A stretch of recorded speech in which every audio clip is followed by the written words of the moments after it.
suporte abençoando ele, Pai, em nome de Jesus. Para que não vai ser ele, mas que o Espírito Santo sobre a vida dele, meu Pai. Usa teu filho, o seu como o Senhor quer, meu Pai. Fala conosco nessa noite, meu Pai. Fala com o teu povo, com a tua igreja, porque necessitamos, Senhor, ouvir a tua voz. Necessitamos, Senhor, ouvir a tua palavra, Senhor. Que o Senhor venha falar em nossos corações. Que nós vamos guardar, que nós vamos praticar, Senhor, a tua palavra, Senhor. E que nós vamos levar para aqueles que precisam, Senhor, em nome de Jesus. Em nome de Jesus, amém e amém. Amém. Glória a Deus. Louvado seja o teu nome, Jeová.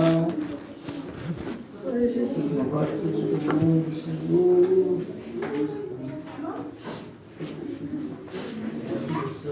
Glórias a Deus. Cumprimento a todos com a santa e gloriosa paz do Senhor Jesus. Amém? Deus é bom e a sua misericórdia ela dura para sempre. Mas, irmãos, nós vamos ler um texto hoje. Nós contemos os versículos mais conhecidos de toda a história da igreja. Nós estaremos lendo o Evangelho segundo João, capítulo de número 3, e o verso 16. Agora uma pergunta aí, não vale colar, não vale dar uma olhadinha na Bíblia aí, né, rapidamente. Quem citou esse versículo? Quem é o autor desta palavra? Alguém vai dizer assim, ó, porque Deus amou o mundo de tal maneira que deu o seu Filho unigênito para que todo aquele que nele crê não pereça, mas tenha vida eterna. Mas quem é o autor dessa frase? Quem é o autor dessa palavra? Foi Jesus quem disse. Agora outra pergunta, quem foi o receptor desta mensagem? Quem foi a pessoa a qual estava diante dele ouvindo essa declaração? Nicodemos. Exatamente isso. Irmão, nós vamos ler o 16, do 16 ao 21. Evangelho segundo João, capítulo 16, capítulo 3, verso 16 ao 21, que diz assim: porque Deus amou o mundo de tal maneira que deu seu Filho unigênito para que todo aquele que nele crê não pereça, mas tenha vida eterna. Porque Deus enviou o seu Filho ao mundo, não para que julgasse o mundo, mas para que o mundo fosse salvo por ele. Quem crê não é julgado, mas quem não crê já está julgado, porque não crê no nome do unigênito Filho de Deus. E o julgamento é este: a luz veio ao mundo, e os homens amaram antes as trevas que a luz, porque as suas obras eram más. Porque todo aquele que faz o mal aborrece a luz, e não vem para a luz, para que suas obras não sejam reprovadas. Mas quem pratica a verdade vem para a luz, a fim de que seja manifesto que as suas obras são feitas em Deus. Amém? Podemos assentar. É bem verdade que nós focamos muito em João 3,16. É um versículo qual é até utilizado para a evangelização, mas nos esquecemos do posterior. Nos esquecemos do 17, do 18, do 19, do 20 e do 21. Uma certa vez, um homem que não era qualquer homem, mas ele era mestre, bem conhecido e bem respeitado em Israel. E este homem, ele queria saber mais acerca de Jesus, mas a sua posição, a sua o seu cargo não lhe permitia que ele viesse procurar Jesus durante o dia, porque ele tinha receio de que outras pessoas que exercessem o mesmo cargo que ele viessem a se escandalizar. Sim, eu estou falando de um homem por nome de Nicodemos, mestre dos fariseus, um homem muito culto, muito inteligente. Ele não estava dentro das sinagogas para aprender, mas ele estava para ensinar. Mas, mesmo ele tendo a posição a qual ele tinha, ou mesmo ele estando na posição a qual ele estava, ele vê a necessidade de aprender. Em nossa vida também não é diferente. Não importa qual seja a posição a qual nós estamos, não importa o nível de conhecimento que nós tenhamos, sempre há algo que ainda é necessário que nós venhamos a aprender. Conforme disse a letra do louvor que a nossa irmã cantou aqui: quando entrares na presença do Senhor, não dobre apenas seus joelhos, mas dobre também o seu coração. Isto é o que? Isto é sinônimo de humildade. Isto é sinônimo de simplicidade e reconhecimento que ainda em minha vida há a necessidade que eu venha aprender algo da parte do Senhor. Ninguém sabe de tudo. Ninguém conhece tudo. Ninguém é expert em todas as coisas. Mas sempre ainda há necessidade de nós abrirmos mais os nossos ouvidos, fechar mais nossa boca, nossos lábios, para ouvirmos o que Deus tem a nos ensinar, o que Cristo, o mestre dos mestres, tem para nos ensinar. E Nicodemos, ele vai diante do mestre durante a noite. E Jesus começa trazendo para ele o ensinamento acerca das águas, acerca do nascer do Espírito, acerca, aleluia, do vento, do caminho do vento, que não se sabe aleluia, não se sabe de onde vem e não se sabe para onde vai. Jesus vai dizer assim: são todos aqueles que são nascidos, aleluia, do Espírito. Ou seja, ninguém sabe da onde ele vem e para onde ele vai. É bem verdade que Jesus está se referindo acerca dele mesmo. Dele mesmo. E Jesus, ele vai começar, aleluia, a aprofundar o seu diálogo com Nicodemos. Vai começar, aleluia, a revelar coisas profundas para aquele homem que estava ali. E aonde ele chega, aleluia, em um tema que eu quero denominar aqui como o julgamento de Deus segundo Cristo. Eu não irei falar nesta noite do julgamento de Deus segundo, louvado seja o nome do Senhor, a teologia católica, a teologia protestante, a teologia adventista, a teologia, aleluia, kardecista. Não, eu quero trazer para você nesta noite o juízo de Deus segundo Jesus Cristo. Jesus vai dizer para Nicodemos: ei, homem, Deus, ele amou o mundo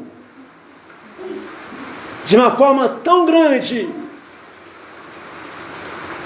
que ele foi capaz de dar a vida de seu único filho, para que todo aquele que nele crê não pereça, mas tenha vida eterna. E Jesus vai prosseguir dizendo: porque Deus Enviou seu Filho ao mundo não para que o julgasse, não para que julgasse o mundo, mas para que o mundo fosse salvo por ele. Jesus, aleluia, Deus não enviou Jesus ao mundo para que viesse a julgar o mundo. A vinda de Cristo há 2000 anos atrás não é para que viesse a julgar o mundo. A vinda de Jesus há 2000 anos atrás, aleluia, ocorreu para que o mundo viesse a ser salvo por ele. Para que todo aquele que nele cresce não viesse a perecer. E Jesus vai dizer assim, ó, quem crê nele não é julgado.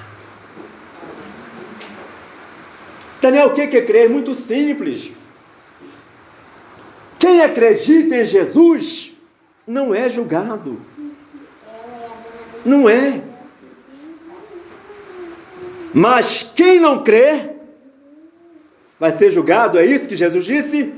Não. Já está julgado. Porquanto não crê no nome do unigênito Filho de Deus. Amados irmãos, é importante deixar bem claro que acreditar em Jesus não é de uma forma superficial. Crer em Jesus não é tão somente, eu acredito. Crer em Jesus não é apenas olhar para Ele, nem pela fé e dizer, eu acredito.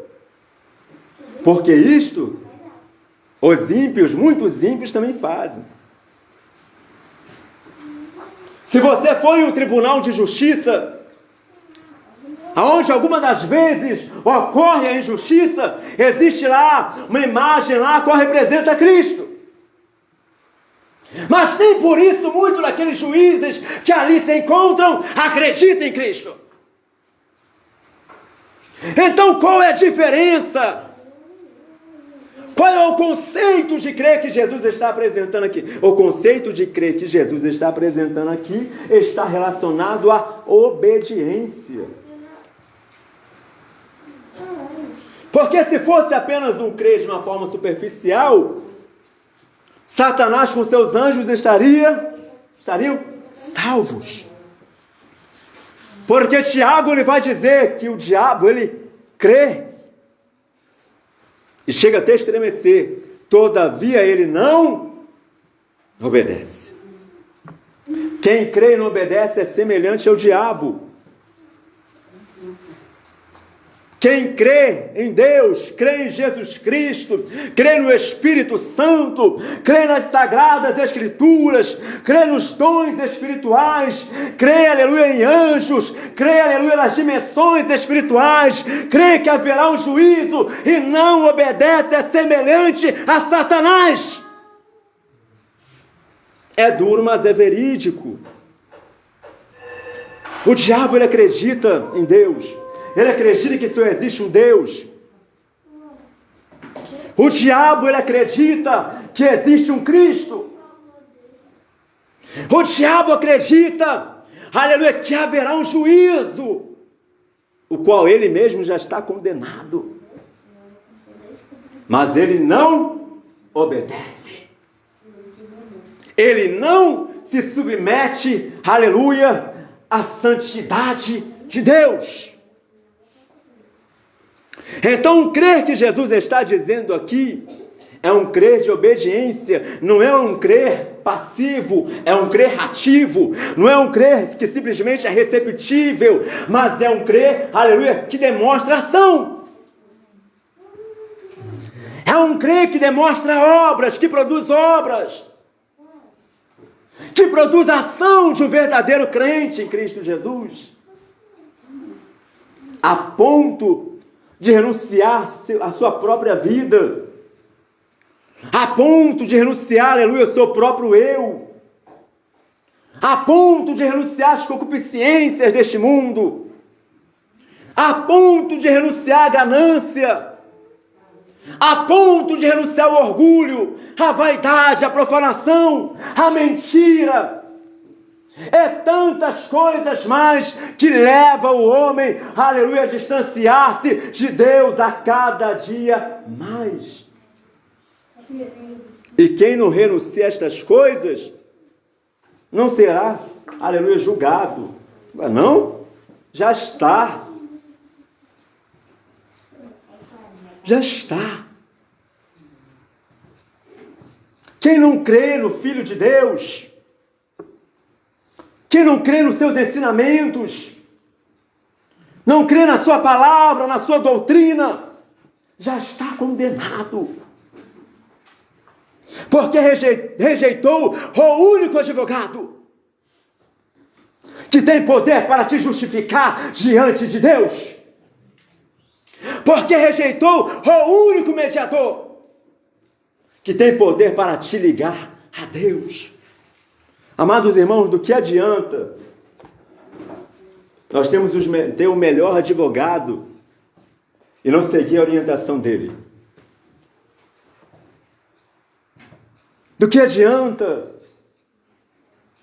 termos o melhor, aleluia, advogado que tenha uma oratória perfeita, tenha um ótimo argumento e não dermos ouvido às suas orientações?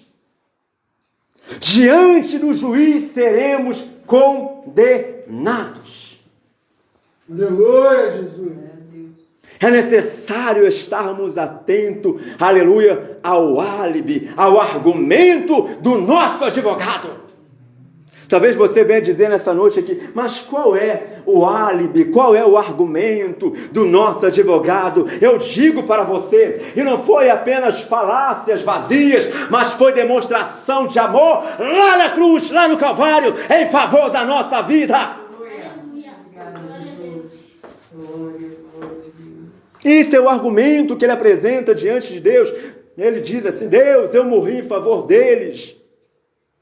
Eu derramei meu sangue em favor deles. Eu morri para que eles hoje venham ter vida. Deus soberano. Verso 19. O julgamento é este. Olha como que vai funcionar o julgamento. Ó.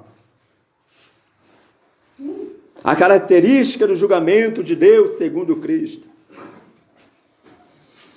A luz veio ao mundo. E os homens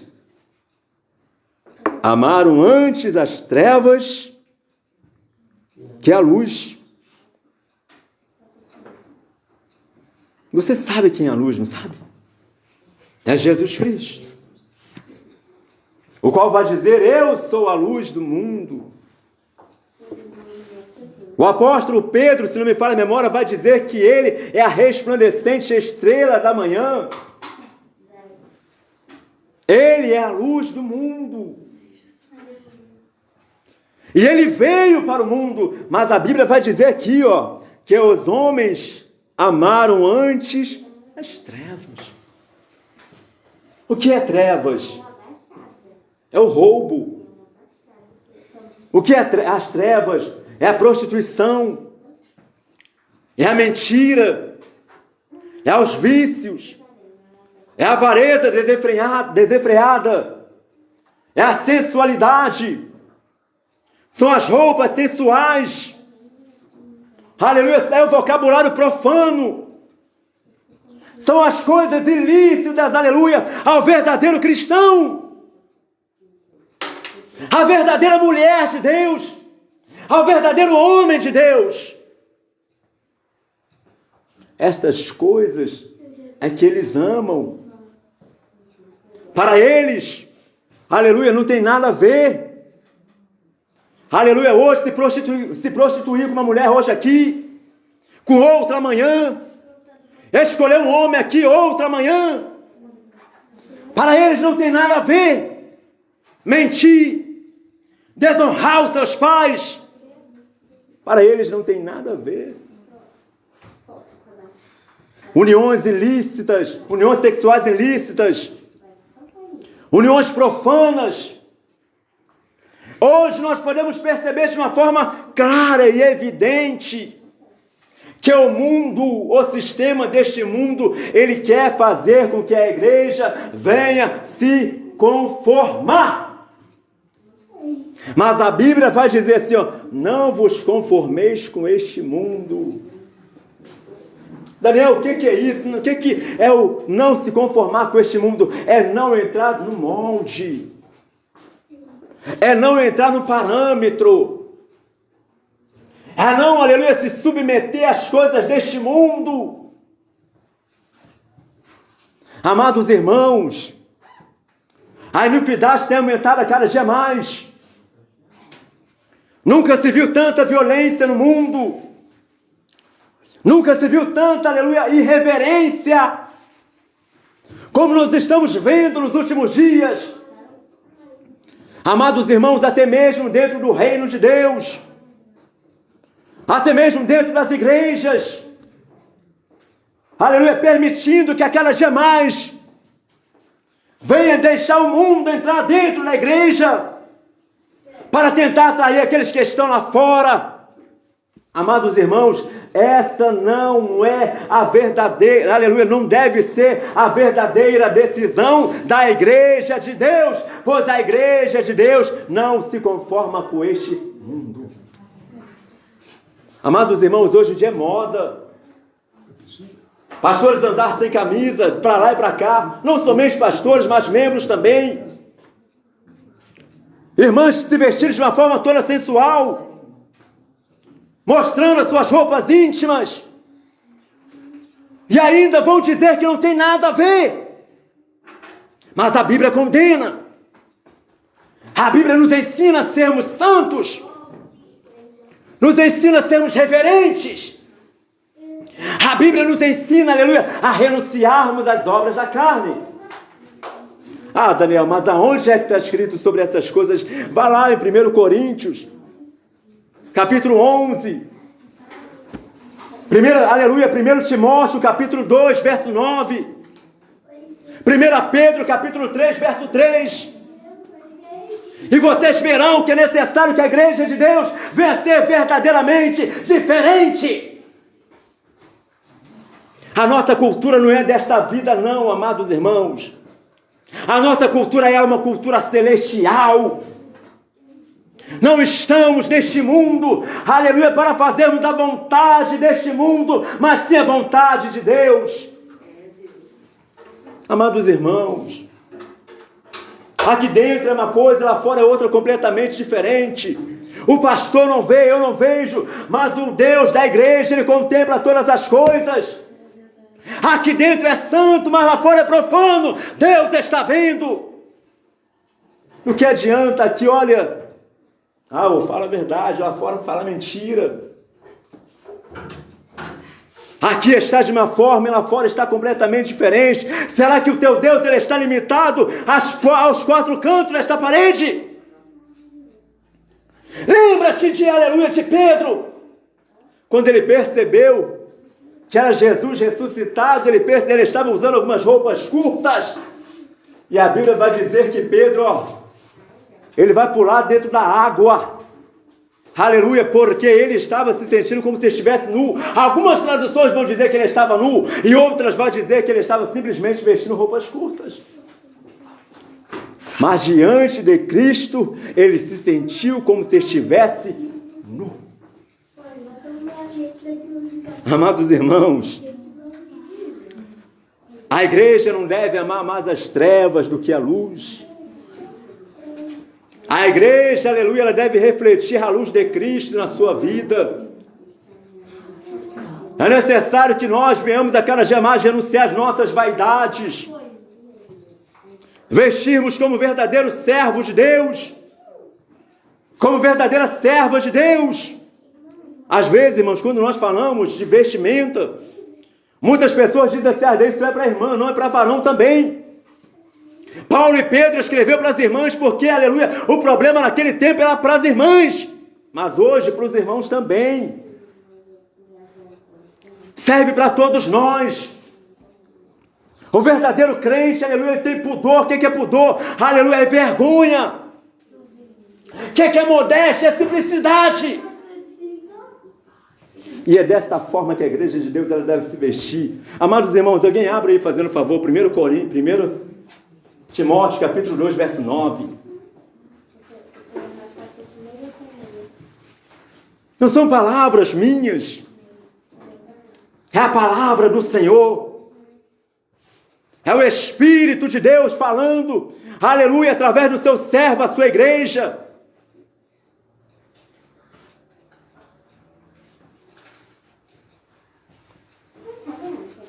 1 Timóteo, capítulo 2, verso 9.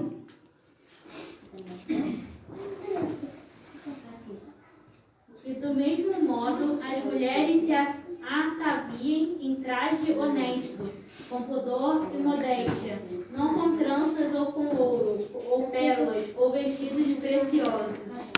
Irmãos, é palavra minha? Fui eu que escrevi há 2000 anos atrás? Ou foi o Espírito de Deus através do seu servo? Foi o Espírito de Deus. Agora eu pergunto para os irmãos, até de uma forma particular. Quando as igrejas de Deus renunciavam a batom, brinco, pulseira, esmalte, maquiagem, Deus operava ou não operava? Deus fazia maravilhas ou não fazia entre nós? Mas nós, aleluia, decidimos abrir as portas. Mas Deus, Ele nos convida para entrarmos pela porta estreita e renunciarmos todas as trevas, aleluia, que tem pairado sobre a nossa vida, sobre a nossa mente. Continuando o texto, olha o que diz. Porque as suas obras eram mais. Eles amaram antes as trevas que a luz, porque as suas obras eram... A igreja de Deus não pode ter obras mais. Ela não pode ter obras ruins, não pode ter obras negativas. Porque nós não somos árvores ruins.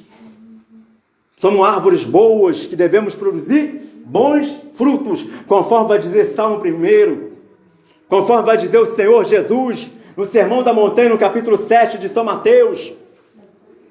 É necessário produzirmos boas obras, porque somos boas árvores. E Jesus vai dizer, pelos seus frutos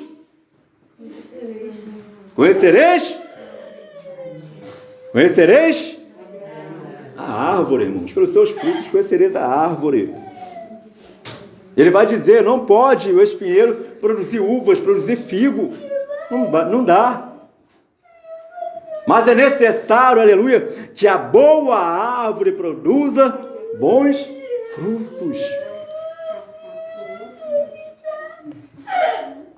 Verso 20. Porque todo aquele que faz o mal aborrece a luz, e não vem para a luz para que as suas obras não sejam reprovadas. Amados irmãos, olha só.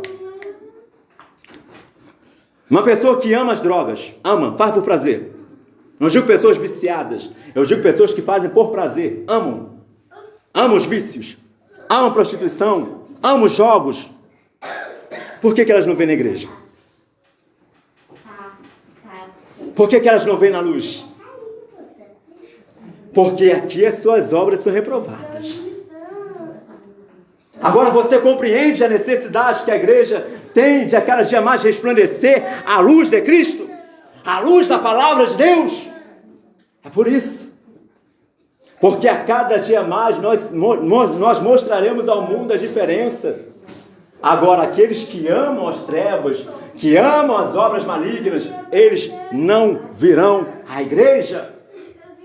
Eles não se aproximarão da luz, para que as suas obras não sejam reprovadas. Mas olha só a diferença, ó. Mas quem pratica a verdade, ele vem para a luz, a fim de que seja manifesto que suas obras são feitas em Deus.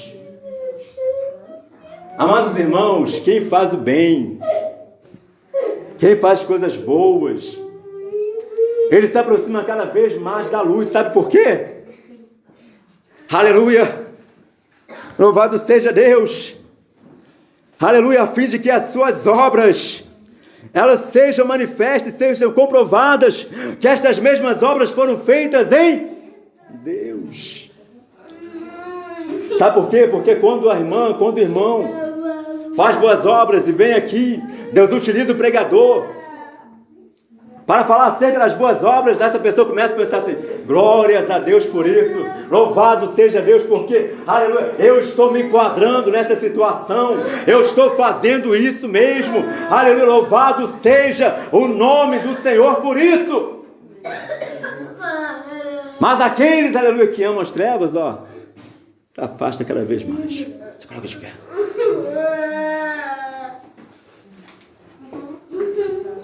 Não estamos em tempo de brincarmos. Não estamos em tempo de sermos omissos, coniventes, cúmplices. Não somos amantes das mentiras, das ilusões, das fábulas. Somos amantes da luz. O apóstolo, ele vai dizer que naqueles últimos dias se levantariam muitos doutores que ensinariam segundo as suas próprias más concupiscências. Hoje em dia você vai ver doutores de teologia ensinando qualquer coisa. Ensinando como renunciar a Deus. Como assim? Através da ganância. Ensinando como ferir o coração de Deus, como ferir a família. Como? Através de teólogos que são amantes, aleluia, da prática do divórcio. Mas louvado seja o nome do Senhor Jesus. Aleluia, que ainda Deus tem preservado os seus remanescentes. E eu louvo a Deus, porque Deus, eu creio nisso, Deus escolheu esta igreja, aleluia, para que esta igreja venha fazer a diferença. Quem ficou triste pela verdade aqui? Bendito seja o nome do Senhor. Amém? Amados irmãos, que o Espírito Santo de Deus, aquele que tem poder para convencer o homem da justiça, ou melhor, do pecado, da justiça e do juízo, venha continuar fazendo ecoar no seu coração, nos escombros da sua alma, as palavras poderosas do Senhor Jesus. Agora, irmãos, se os irmãos quiserem meditar em casa, como eu disse aqui para os irmãos, vai lá em Isaías capítulo 3, dá uma olhadinha lá em Mateus capítulo 19, Marcos capítulo 10, 1 Coríntios capítulo 11, 2 Timóteo capítulo 2, versículo 9. Aleluia, louvado seja o nome do Senhor. Não são palavras minhas, são palavras que foram escritas há 2000 anos atrás, através de homens de Deus, que simplesmente ouviam a voz do Espírito Santo de Deus. E hoje eu creio que existem crentes nesta noite ouvindo a voz de Deus, porque está escrito: quem tem ouvidos, ouça o que o Espírito diz às igrejas. E se ele fala aqui, porque verdadeiramente aqui tem uma igreja. Não apenas uma instituição, não, uma igreja. Não no sentido deste tempo, mas no sentido bíblico, o qual significa agrupamento, grupo, assembleia, daqueles que estão reunidos no nome glorioso de nosso Senhor e Salvador Jesus Cristo, e as palmas que louvem ao nome do Senhor.